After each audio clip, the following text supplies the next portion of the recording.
असर साहब, ऐसा लग रहा है जैसे कुछ अरसे से दुनिया उल्टे धारे में बह रही है, ताल्लुकात भी उल्टी डायरेक्शन में जा रहे हैं, जो ख़राब थे वो ठीक हो रहे हैं और जो ठीक थे वो ख़राबी की जानिब गामज़न है। एक हलचल सी मची है और जैसे असर नौ तरतीब पा रही हैं चीज़ें, रिकन्सिडर रिव्यू किया जा रहा है। और इनमें जो एक बड़ी पेशरफ्त पाकिस्तान के पॉइंट ऑफ व्यू से देखें तो अभी हमारे डेप्यूटी प्राइम मिनिस्टर इसहाक डार साहब 2 इम्पॉर्टेंट विज़िट करने जा रहे हैं। पहले वो काबुल जाएंगे, कल बताया जा रहा है उनके दौरे का शेड्यूल, और उसके बाद 27-28 अप्रैल को दफ्तर खारिजा के तर्जुमान के मुताबिक वो ढाका का विजिट करेंगे। मीनवाइल जो सेक्रेटरी खारिजा सतह के मुज़ाकरात या बातचीत है वो बांग्लादेश के साथ चले, और उसमें जो बातें हुई दफ्तर खारिजा की ब्रीफिंग में उनका तस्करा नहीं किया गया, लेकिन उन्होंने हेडलाइंस बनाई हैं इंटरनेशनली, स्पेशली इन इंडिया। उनको ऐसे ट्रीट किया गया है जैसे इंडिया के ज़राए इब्लाग को बेचने के लिए कोई मंजन मिल गया। काबुल का विज़िट भी अपनी जगह अहम है, लेकिन मेरा ख्याल है सर फहरिस्त इसको रख लेते हैं, क्योंकि ये ताल्लुकात हमेशा से गिरावट का शिकार रहे और उम्मीद पैदा हुई जब वहाँ पर इक़्तिदार बदला हसीना वाजिद साहिबा की रुखसती के बाद। अब उनके जो मुतालबात सामने आए हैं कि रिस्टोर ताल्लुकात तब होंगे जब पाकिस्तान 1971 के जंगी जराइम पे माफ़ी मांगे और कुछ जो वाजिबुल अदा हुकूम है पाकिस्तान $4 अरब के करीब वो हवाले करे बांग्लादेश के। तो मेरा जो आपसे सीधा सा सवाल है वो ये है कि बर्फ़ पिघलने से पहले इस नौयत के मुतालबात क्या एक अच्छा जेस्चर है बांग्लादेश की तरफ से? देखिए, मैं समझता हूँ बड़े सीरियस इश्यूज़ उन्होंने खड़े कर दिए स्ट्रेट अवे। तो ये आपका सवाल सही है कि क्या ये टाइम है इस किस्म के सवाल खड़ा करने का कि नहीं। हाँ। मगर सिचुएशन ये है कि बांग्लादेश एक ट्रांजिशन में है इस वक्त। ट्रांजिशन के अंदर कोई पता नहीं हो, कोई पॉलिसीज़, पक्की पॉलिसीज़ नहीं बनती, एड हॉक किस्म की पॉलिसीज़ बनती हैं। अच्छा। इस वक्त बांग्लादेश के अंदर जो हुकूमत है वो भी ट्रांजिशनल हुकूमत है, उसकी भी कोई लॉन्गेविटी नहीं है कि कब तक रहेगी कब तक नहीं रहेगी। जो ये पॉलिसीज़ बनाना चाह रहे हैं क्या उसके अंदर उसके पीछे भी कोई पब्लिक सपोर्ट है या नहीं है। These are unknowns right now. अच्छा। What we know is that India की लाइन पिट गई है वहाँ। ये नहीं कि पाकिस्तान की लाइन खुल गई है। अच्छा। इंडिया की लाइन पिट गई है। इसका ये मतलब नहीं है कि पाकिस्तान के लिए बिल्कुल वो हार लेके बैठे हुए हैं कि पाकिस्तान वापस आ जाए। तो इसलिए ये थोड़ी सी अनसर्टनिटी है इस वक्त। अच्छा। और दूसरी चीज़ ये भी है कि बांग्लादेश का सारा जो इकॉनमी थी वो तो जब से इंडिपेंडेंस हुई है बांग्लादेश की, वो तो इंडिया के साथ लिंक हो चुकी थी जी। यहाँ तक कि उनकी इंपोर्ट एक्सपोर्ट्स तो इंडिया भी बड़ी सिग्निफिकेंट थी, और इसके अलावा ट्रांसशिपमेंट्स भी बड़ी हो रही थी, क्योंकि उनके अपने एक पोर्ट है और जो कि एक्टिव है, और उन्होंने फिर इंडियन पोर्ट्स को इस्तेमाल करते थे वो। सो काफ़ी डिपेंडेंसीज क्रिएट हो गई थी, पानी के इशू के ऊपर भी, बॉर्डर इशू के ऊपर भी, तजारत के इशू के ऊपर, ट्रांसशिपमेंट के इशू के ऊपर। वो जब रप्चर हुआ है, जैसे सियासी हालात बदले हैं, और एक प्रो इंडिया पार्टी को आवाम ने बाहर निकाला, मगर उसके साथ ये नहीं हुआ कि कोई प्रो पाकिस्तान पार्टी आ गई। जो प्रो पाकिस्तान पार्टी थी वो थी खालिदा ज़िया की पार्टी जी। वो तो काफ़ी अरसे से फारग है वहाँ, खालिदा ज़िया भी फारग है। जो पार्टी हावी थी वो थी हसीना की पार्टी, अवामी लीग के बड़े लंबे चौड़े पिछले 15 साल से उन्होंने तल्लुकात इंडिया के साथ बना लिए थे जी। और वो इंडिया उस वक़्त सेकुलर था, बीजेपी की हुकूमत अभी दंदना नहीं रही थी, आई भी नहीं थी। और हसीना की जो पार्टी थी वो सेकुलर थी। तो जब ये नरेंद्र मोदी की पार्टी आई तो ये इनकी पार्टी तो सेकुलर रही, मगर उनकी पार्टी नॉन सेकुलर हो गई इंडिया वालों की। उसके साथ जो बांग्लादेश के अंदर रिएक्शन आया वो इस्लामिक रिएक्शन आया। हसीना ने फिर बड़ी क्रैकडाउन की जमात इस्लामी के ऊपर और बाकी इस्लामी जमातों के ऊपर, और आज जब वो निकले हैं वहाँ से तो फिर वही इस्लामी जमातें जो हैं वो फिर से एक दफ़ा सर उठा रही हैं। अच्छा। और वो एक मेन अपोजिशन बन रही है, डिमांडिंग न्यू इलेक्शंस। तो अब इसलिए, मगर ये जो सियासी जमातें हैं वहाँ की इस्लामी जमातें हैं, वो एक ज़माने में उनका बड़ा तल्लक था हमारी सियासी जमातों के साथ, हमारी जमात इस्लामी के साथ, हमारी NAP के साथ वगैरह, मगर वो अब नहीं रहा, क्योंकि यहाँ इस्लामी जमातें हैं वो पिट गई इलेक्शन के from that point of view. और जो जमातें अब वो सेकुलर तो नहीं है मगर वो इस्लामी भी नहीं है, ना पीटीआई सेकुलर है, ना वो इस्लामी है। इधर उधर की गेम चलती है, इस्लाम को इस्तेमाल किया जाता है, but they not Islamic party. Jamaat Islami नहीं है, JUI नहीं, वो है, मगर वो अभी पावर में नहीं है। तो बांग्लादेश के साथ जो एक कनेक्शन था ड्यूरिंग खालदा ज़ियाज़ टाइम, वो टूट गया था, जो कि between Islamic party and Islamic party से है। तो अब हमारे लिए एक मसला बन गया है कि अब हम कैसे बांग्लादेश के साथ रिलेशंस रिस्टोर करें जिसके साथ उनका भी फ़ायदा हो और हमारा भी फ़ायदा हो और इंडिया का नुकसान हो। इसलिए आपने जब ये बात कही कि जी अभी तो बांग्लादेश ने ये स्ट्रेट अवे 2-3 डिमांड्स क्रिएट कर दी हैं फॉर्मली। आपने 2 का जिक्र किया, एक तीसरा भी डिमांड है। क्या? पहला डिमांड तो ये है कि जी कुछ 4 अरब से ज़्यादा आपने हमारे पुराने जब अलहदगी हुई थी इंडिया से, तो उस वक़्त कुछ हमारे पैसे देने थे आपने, या जब हम अलहदा हुए आपसे तो वो भी कुछ पैसे देने थे, तो वो पैसे नहीं मिले हमें, वो पैसे दिए जाए। अब कैसे ये कैलकुलेट किया, इसकी क्या अहमियत है, ये तो हमें नहीं पता, मगर इस पर कोई शक नहीं है कि हम ये पैसे दे नहीं सकते, हमारे पास है ही नहीं। हम तो $1-1 बिलियन के लिए भीख मांगते हैं IMF से, हम $4 बिलियन कहाँ देंगे?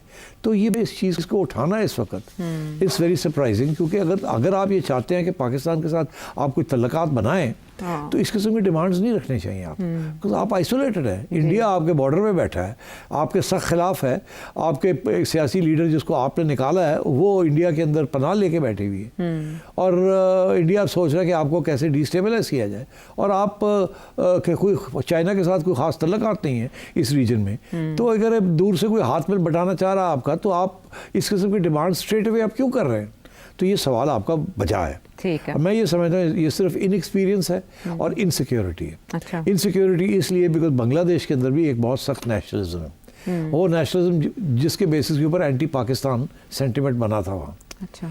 तो इसलिए ये डिमांड्स उस वक्त की हैं, अच्छा। ये पुराने डिमांड्स हैं। ओके। इनको फिर निकाल लिया गया है ताकि ये जो गवर्नमेंट है इसके ऊपर तनकीद ना हो कि आप आगे पहले आप इंडिया के आगे हमारी एक गवर्नमेंट लेटी हुई थी, अब आप पाकिस्तान के आगे लेटे जा रहे हैं। तो अपने आप को बचाने के लिए उन्होंने ये डिमांड खड़ी कर दी। अच्छा। दूसरी डिमांड जो उन्होंने बात की है वो आपने बताया कि वो बात है रेफ्यूजीज़ की। जी, वो पाकिस्तानी रेफ्यूजीज जो वहाँ कोई मौजूद है 3.5 लाख के करीब, जिसे हम बिहारी कहते थे, जो बिहार से आए थे, जिन्होंने जब वक्त आया था ऑप्ट करने का कि आप पाकिस्तान में जाना चाहेंगे या बांग्लादेश में रहना चाहेंगे, तो उन्होंने कहा था कि हम पाकिस्तान जाना चाहेंगे। जी। तो उस वक्त से वो कैंपों में हैं। जी। हमने कोई 1-1.5 लाख तो ले ही लिए थे उस वक्त, मगर भुट्टो साहब की गवर्नमेंट का ये फैसला था कि हम और नहीं ले सकते, और यहाँ तक यहाँ इस मुल्क में ये फैसला हुआ कि ये बिहारी जो है ये बांग्लादेश के सिटीजन्स हैं। अच्छा। हमारे सिटीजन्स नहीं हैं। हालांकि हकीकत ये थी कि उन्होंने उस वक्त जो सूरत हाल थी जिसके अंदर जो कानून जो प्रिवेल कर रहा था वो यही था कि आप फैसला करें आपने बांग्लादेश में रहना है या आपने पाकिस्तान जाना है, तो उन्होंने पाकिस्तान के लिए कह दिया था, तो दे ऑटोमेटिकली अंडर द टर्म्स उस वक्त की they became citizens of Pakistan. हमने उनको आने नहीं दिया। हमने यहाँ जो शुरू में जो लोग आए, ये तारीख़ की मैं आपको थोड़ी सी कहानी बताऊं। शुरू में जब ये लोग आए बांग्लादेश से कैंपों से, तो जुल्फ़िकार अली भुट्टो साहब का दौर था, एक सिंधी प्राइम मिनिस्टर बैठा हुआ था उस वक्त। तो क्या हुआ, वो पहले पंजाब आए, पंजाब में सेटल करने की कोशिश की, यहाँ से उठ के कराची चले गए, बिकॉज़ कराची मेट्रोपॉलिटन सिटी थी, वहाँ पहले से भी बंगाली थे, और तो वो उठ के सारे कराची चले गए, माइग्रेट कर गए। जैसे ही माइग्रेशन हुई फ्रॉम बांग्लादेश टू पंजाब और पंजाब टू कराची, तो सिंधी नेशनलिज्म जो थी उसने रोक दिया। उसने कहा ये क्या हो रहा है, ये तो अब बाहर से लोग आ रहे हैं जो सिंधी भी नहीं है, हम उनको पाकिस्तानी नहीं मानते, और वो आ गए हैं, और वो आके अब कराची में इतनी बड़ी तादाद में कराची में आ रहे हैं, हमारा सारा डेमोग्राफिक बैलेंस चेंज हो जाएगा, नौकरियां हमारी चली जाएंगी, ये हो जाए। तो एक सिंधी नेशनलिज्म ने उसको अपोज किया। तो उस वक्त की गवर्नमेंट ने रोक दिया। फिर वो जो पंजाब में थे वो तो चले गए, मगर उन्होंने आना आगे से रोक दिया। और यहाँ एक डिबेट हुई इस मुल्क के अंदर कि क्या वो पाकिस्तानी हैं या बंगाली हैं या बांग्लादेशी हैं। तो जो प्रिवेलिंग ओपिनियन यही था कि नहीं जी ये पाकिस्तानी नहीं है, हालांकि कानूनी तौर पे दे वो पाकिस्तानी, हमें ले लेने चाहिए थे, उनको सेटल करना चाहिए था। वो दिन है और आज का दिन है, बांग्लादेश ने उनको नहीं माना एज बंगालीज और बांग्लादेशीज, और वो कैंप्स में रह रहे हैं, और वो कैंपों में रह रहे हैं, और वो बिल्कुल ही आप सोचिए 71 और आज कितने साल हो चुके हैं, 50 से ज़्यादा साल। सो दे आर एक्चुअली, वहाँ भी उनको सिटीजनशिप नहीं मिली और यहाँ भी नहीं। सो एक तो वो है, वो अभी भी बांग्लादेशी कहते हैं ये आपके सिटीजन है, आप लेके जाएं, और हम नहीं और लेते। अब उन्होंने मुतालबा कर दिया ना, फिर किया। लें वापस। हाँ और तीसरा इशू ये था जी, कि आप माफ़ी मांगे, माफ़ी मांगे कि आपने जो 1971 1971 में किया था जुल्म ढाए, उसकी माफ़ी मांगे। उनके बकौल। अच्छा, इसके भी एक तारीख है। जी। जनरल मुशर्रफ ने कोशिश की थी कि बांग्लादेश के साथ नॉर्मल रिलेशंस क्रिएट किए जाए, और बांग्लादेश में ये गए भी थे, आ रहे थे कहीं से, रास्ते में रुक गए और फिर आ गए। वहाँ इनके ऊपर डिमांड आई कि अब आप आए हैं तो माफ़ी मांग के जाए। तो जनरल मुशर्रफ एक समझे कि अब मैं कैसे करूँ, जाहिर है वो तो बड़ा मसला था कि माफ़ी हाँ, मांगनी।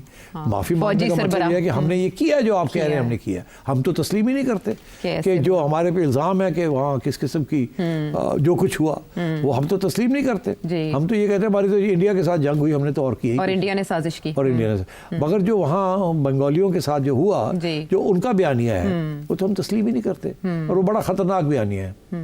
बहुत बड़ी एक ज़र्ब है हमारे ऊपर, हमारी फोर्सेस के ऊपर जी। और हमारी ब्यूरोक्रेसी के ऊपर। तो कैसे माफ़ी मांगे? माफ़ी मांगना तो ये है कि हम मानते हैं कि हमसे ये हुआ, तो वो मामला भी फंसा हुआ है, गले में अटका हुआ है। जी। जनरल मुशर्रफ ने वहाँ गोल गोल सी बात की, जो हो गया उसमें कुछ एक्सेसेस हुए होंगे तो we are sorry for that, मगर लेट्स बायगॉन्स बी बायगॉन्स, आगे बढ़ते हैं ये। अच्छा। तो वो माफ़ी उन्होंने कहा नहीं, ये कोई माफ़ी नहीं। माफ़ी हुआ कि आप कहें कि ये हुआ था और हम, तो वो तो कोई मानने के लिए तैयार नहीं। तो तीनों डिमांड्स जो हैं उनको यहाँ लाना रहे, जो बिहारी है वहाँ, वो भी हम नहीं मान सकते। हमारे लिए बहुत मसला है हमारे लिए। अच्छा। $4 बिलियन क्या, आप वो अगर उनको $40 मिलियन भी देना पड़ जाए वो भी हमारे लिए मसला है। अच्छा। और उधर से ये जो आखिरी इशू है माफ़ी मांगना, ये कोई फौजी तो नहीं मान सकता ये, और कोई सियासी बंदा भी। हमारे यहाँ से 1-2 जर्नलिस्ट गए जिन्होंने जाके वहाँ माफ़ी मांगी है ऑन बिहाफ ऑफ पाकिस्तान, मगर वो कहते नहीं आप कौन है। तो इसलिए आई थिंक ये बड़े सीरियस इश्यूज हैं, ये रिजॉल्व नहीं होने। अच्छा। अगर ये रिजॉल्व नहीं होंगे तो फिर मैं समझता हूँ कि ये जो आप अभी जो बात चल रही है ना कि बड़ी जल्दी हमारी बातचीत चल पड़ेगी, ये हो जाएगा वो हो जाएगा, वो नहीं रिस्क लेंगे। वो आपके साथ ज़्यादा करीब आने की कोशिश नहीं करेंगे। अच्छा। उस हद तक की करेंगे जिस हद तक वो समझते हैं कि इंडिया को दूर रखना है। मगर क्या आपके साथ यारी दोस्ती, आपके साथ लंबी चौड़ी तजारत, मैं नहीं समझता कि वो उस तरफ जाएंगे। और जब तक वहाँ एक मुंतखब हुकूमत नहीं आ जाती तो उस वक्त तक कोई इस किस्म के फैसले नहीं करेगी ये हुकूमत जो है। अच्छा, लेकिन एक बड़ी हैरान कुन बात है कि जो दफ्तर ख़ारिजा की ब्रीफिंग थी उसमें इस तरह की किसी बात का कोई तस्करा नहीं है, और वो ये कहते हैं कि मनगढ़ंत रिपोर्ट्स हैं जिनको हम मुस्तरद करते हैं जो ताल्लुकात की बेहतरी को नुकसान पहुंचाएं, और ये कोशिशें नाकाम होंगी। क्या एग्जैजरेट किया जा सकता है इस तरह के मुतालिबात को? देखिए, बांग्लादेश से तो खबरें आ रही हैं, उनके फॉरेन मिनिस्टर ने भी ये बातें की हैं, तो उनके ऊपर भी प्रेशर है, वो बात तो करेंगे। अब ये कैसे इसको साइड स्टेप करेंगे या क्या आगे करेंगे, it's going to be difficult diplomacy. अच्छा। अब क्या वो सिर्फ अपनी पब्लिक को खुश करने के लिए उन्होंने ये बात की है, हाँ। और इसको फिर साइड पे रख के और कुछ और बातें फिर आगे चलाएंगे। मगर पाकिस्तान कर क्या सकता है बांग्लादेश के लिए? इंडिया को जो खौफ है ना कि पाकिस्तान बांग्लादेश बड़े करीब हो जाएंगे और पाकिस्तान की ISI आ जाएगी यहाँ। अच्छा। और यहाँ से आके एक्सपोर्ट करेगी इंडिया के खिलाफ जिहाद या इस किस्म की चीज़। अब मेरा ख्याल है वो बिल्कुल होने नहीं जा रहा, because Bangladesh is too insecure, India is a very powerful neighbour, India बहुत कुछ कर सकता है। तो इसलिए मेरा ख्याल है ये तो बिल्कुल रियलिस्टिक नहीं है। मगर ट्रेनिंग, मिलिट्री कॉन्ट्रैक्ट्स, थोड़ी सी एक्सपोर्ट्स बढ़ जाए हमारी, अच्छा। उनकी कोई एक्सपोर्ट्स हमारे यहाँ बढ़ जाएं। इस वक्त हमारी जो एक्सपोर्ट्स है वो ऊपर नीचे जाती रही हैं। 2011 में हाईएस्ट पॉइंट था कोई $1 अरब के करीब, मगर उसके बाद फिर गिरती अब कोई 800 के करीब मिलियन डॉलर्स के करीब हमारी एक्सपोर्ट है। उनकी जो है वो तो 60-70 से ऊपर कभी गई हमारी नहीं। 600-800। और बाय द वे बड़ी इंटरेस्टिंग बात है, वो उनकी जो एक्सपोर्ट है वो भी वही चीज़ें हैं जो पार्टीशन के वक्त जूट और इस किस्म की चीज़ें, वही चीज़ें अभी भी आ रही हैं और ज़्यादा वो एक्सपोर्ट नहीं कर रहे। उनके जो एक्सपोर्टेबल प्रोडक्ट्स हैं वो है value added cotton goods. Cotton आपसे वो ख़रीदते हैं, सबसे बड़ी इंपोर्ट आपसे वो रियान की है और वोवन कॉटन की है, जिसके ऊपर वो वैल्यू ऐड करते हैं, गारमेंट्स बनाते हैं। तो वो तो उसके ऊपर तो शायद और भी अहमियत मिले आपको, आपकी एक्सपोर्ट्स बढ़ सकती हैं टू बांग्लादेश। मगर वो ये भी कहेंगे, हाँ। जो आजकल हर बंदा कहता है वो साढ़े को की लेंदे हो, हाँ, बराबरी की सतह पे आए ना। हाँ। तो अब हो सकता है कि पाकिस्तान उनके जो गारमेंट्स हैं, हाँ। उसके ऊपर जो उन्होंने यहाँ टैरिफ्स लगाए हुए हैं, हाँ। हो सकता है कि उनको वो लो कर दें ताकि उनकी तरफ से भी एक्सपोर्ट्स यहाँ बढ़े। तो तजारत का बढ़ना का इम्कान है, ठीक। मगर क्या कोई सिक्योरिटी अरेंजमेंट कोई लॉन्ग टर्म ऐसी, मेरा ख्याल है अभी शॉर्ट टर्म में तो कोई तवक्को नहीं है। मगर ये है कि इंडिया ने बड़े शोर वहाँ शोर पड़ गया, और वहाँ शोर इसीलिए पड़ गया बिकॉज वहाँ की जो मीडिया है और वो कहते हैं कि इंडिया ने बड़ी हमाकत की है, आपने बांग्लादेश के साथ इतना कुछ किया मगर अपने लिए कोई सिक्योरिटी गारंटीज नहीं ली, और अब वो आपको छोड़ के पाकिस्तान के पास जा रहे हैं, तो इसके साथ हमें क्या होगा। और उनको सबसे बड़ा ख़तरा ये है कि चाइना, बांग्लादेश और पाकिस्तान ये मिल के साउथ एशिया के अंदर वो बाकी जो छोटे ममालिक हैं उनके साथ मिल जाएं और इंडिया के साथ एक महाज बन जाए। इंडिया ऑलरेडी साउथ एशिया के अंदर अनपॉपुलर होता जा रहा है, नेपाल के अंदर अनपॉपुलर है, श्रीलंका में अनपॉपुलर है, अब बांग्लादेश में अनपॉपुलर है, ठीक, नेबर चाइना के साथ अनपॉपुलर है, पाकिस्तान के साथ अनपॉपुलर है।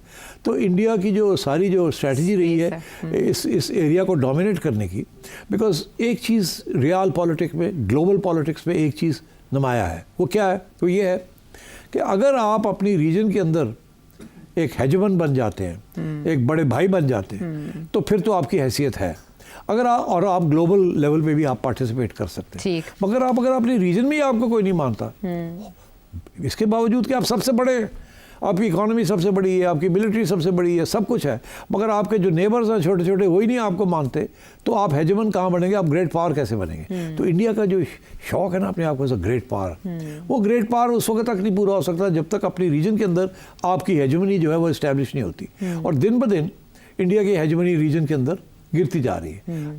तो इसलिए मैं समझता हूँ India is very worried about this. अच्छा। हाँ, और ये जो पाकिस्तान, चाइना, बांग्लादेश एक्सेस बनने जा रहा है, हाँ। ये इंडिया को तो डैमेज नहीं करेगा मगर इंडिया को बढ़ने नहीं देगा। इंडिया की जो बाकी है ना, बाकी छोटे लोगों के ऊपर, वो उसको, ये छोटे लोग जो हैं, छोटे नेशंस जो हैं, दे विल प्ले ऑफ, वो कभी पाकिस्तान के साथ कुछ कर लेंगे, कभी उधर कर लेंगे, तो इंडिया को वो अब दूर रखेंगे, तो इंडिया उनको डोमिनेट नहीं कर सकेगा उस तरीके से जैसे वो पहले करता था। ठीक, अच्छा। तो इसके अंदर इस किस्म की कॉम्प्लिकेशंस हैं और उनका आपने अच्छी तरह से अदा कर दिया, वो एक्सप्लेन भी कर दिया। जो मैं अंडरस्टैंड कर पाई हूँ वो ये कि ये मुतालबात ज़्यादातर लगते हैं डोमेस्टिक कंजम्पशन के लिए, मकामी पॉलिटिक्स के। दूसरा ये कि पाकिस्तान के लिए आसान नहीं होगा इनको एड्रेस करना, इन मुतालबात को।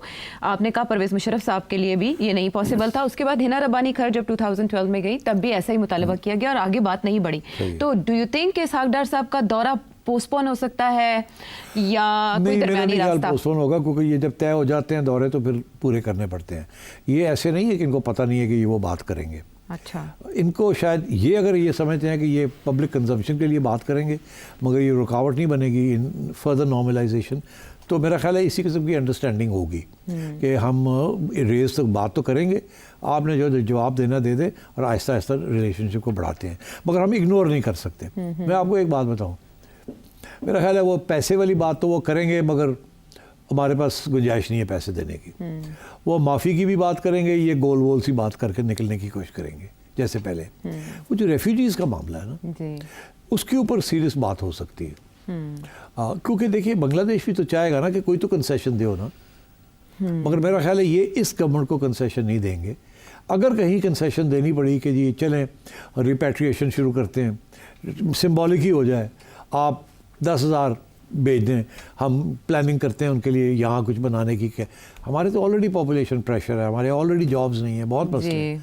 मगर एक दफ़ा अगर वो यहाँ आ जाएं तो यहाँ से एक्सपोर्ट होना उनके लिए to the rest of the world आसान है compare to going from Bangladesh.